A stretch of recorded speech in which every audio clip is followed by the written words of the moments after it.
ቤልጂየማዊው የሰማያዊዎቹ ኮከብ ሮሜዮ ላቪያ ጉዳት እንዳስተናገደ ተነገረ። ላቪያ እንደሚታወሰው ከቅዱሳኖቹ ሳውዛምፕተኖች ለቆ እግሩ ቼልሲ ከረገጠበት ጊዜ ጀምሮ በርካታ ጉዳቶች እያንዣበቡበት ይገኛሉ። በአጠቃላይ በተለያዩ ጉዳቶች ምክንያት አማካኙ ከ500 ቀናት በላይ ከሜዳ የራቀ ሲሆን ይህም ለኤንዞ ማሬስካው ቡድን ያለውን እንዳይሰጥ ገድቦ ይዞታል። ላቪያ ታዲያ በአውሮፓ ሻምፒየንስ ሊግ ባሳለፍነው ሳምንት ቼልሲዎች የአዘርባይጃኑን ቡድን ቃራባግን በገጠሙበት ጨዋታ ላይ ገና ጨዋታው በመጀመሪያ ደቂቃዎች ላይ ጉዳት አስተናግዶ ተቀይሮ ወጥቶ እንደነበር ይታወሳል።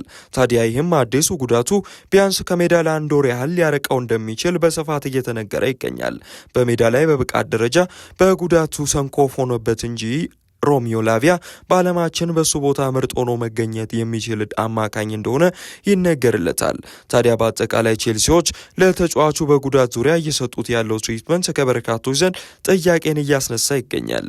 የ8 ጊዜ ባላንዶር አሸናፊው ሊዮኔል ሜሲ ወደ ቀድሞ ቡድኑ ባርሴሎና አዲስ እየተገነባ በሚገኘው ስፖቲፋይ ካምፕ ኑ ስቴዲየም ዳግም ተመልሶ ከትላንት ወዲያ ጎብኝቷል። በ2021 ቡድኑን ከለቀቀ በኋላ ወደ ባርሴሎና አምርቶ የማያውቀው ሊዮኔል ሜሲ ዳግም ወደ ቀድሞ ቤቱ ተመልሶ በሶሻል ሚዲያ ገጹ ላይ እንዲህ ሲል ሀሳቡን አጋርቷል። ትላንትና ምሽት በጣም ወደ ናፈቀኝና ደስተኛ ወደ ነበርኩበት ቦታ ተመልሻለሁኝ።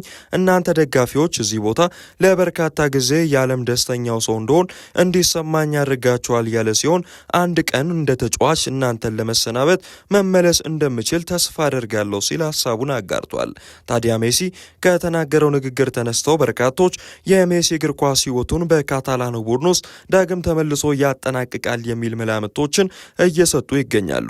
ሜሲ በኢንተር ማያሚ ቤት እስከ 2028 ድረስ የሚያቆየውን ኮንትራት ከቅርብ ቀናት በፊት ፈርሞ የነበረ መሆኑ የሚታወስ ሲሆን ምናልባትም ኮንትራቱን በሚያሚ ቤት ሳይጨርስ በፊት ባርሴሎናን የሚቀላቀልበት እድል አለ ተብሏል። ማንቸስተር ዩናይትዶች ባሳለፍነው ሳምንት ከቶተናም ጋር 2-2 በሆነ ውጤት ጨዋታቸውን ባጠናቀቁበት ጨዋታ ላይ ጉዳት አስተናግዶ የነበረው ቤንያሚን ሴስኮ የስሎቬኒያ ብሔራዊ ቡድንን ለኢንተርናሽናል ብሬክ እንደማይቀላቀል እየተነገረ ይገኛል። ሴስኮ እንግዲህ ያስተናገደው ጉዳት የጉልበት ጉዳት ቀለል ያለ እንደሆነ እና በቅርብ ቀናት ውስጥ ዳግም ወደ ልምምድ እንደሚመለስ በስፋት እየተነገረ ሲሆን በካሪንግተን ቆይታውም ልምምዱን እንደሚቀጥል መረጃዎች ጠቁመዋል።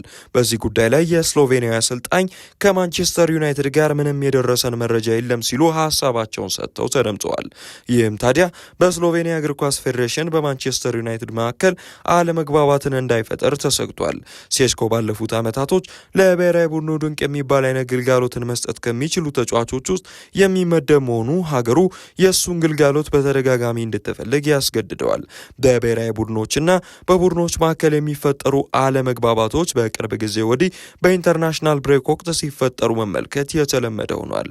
የአታላንታው አሰልጣኝ ኢቫን ዩሪች ከአሰልጣኝነት ወንበሩ መነሳቱ ትላንት አመሻሽ የወጡ መረጃዎች ሊያረጋግጡ ችለዋል። በዘንድሮ የውድድር ዓመት ከበርካታ ጊዜያት በቡድኑ ውስጥ የቆየው ዣምፔሮ ጋስፔሪኒ ጋር ለመለያየት የተገደዱት አታላንታዎች በሱ ምትክ በማድረግ ነበረ የቀድሞ የሮማና የሳውዛምፕተን አሰልጣኝ የነበረውን ኢቫን ዩሪችን በዋና አሰልጣኝነት የቀጠሩት። ታዲያ ከዛም በኋላ 15 ጨዋታዎችን መርቶ ከአሰልጣኝነት ዙፋኑ እንዲነሳ ተደርጓል። ቡድኑ በዚህ ዓመት በጣሊያን ሴሪኤ ደካማ የሚባል አጀማመርን ሲያደርግ ባለፉት 5 ጨዋታዎች እንኳን ምንም ድል ሳይቀናቸው 3 ያቻ ውጤቶችን አስመዝግበው 2 ሽንፈቶችን ሊቀምሱ ተገደዋል።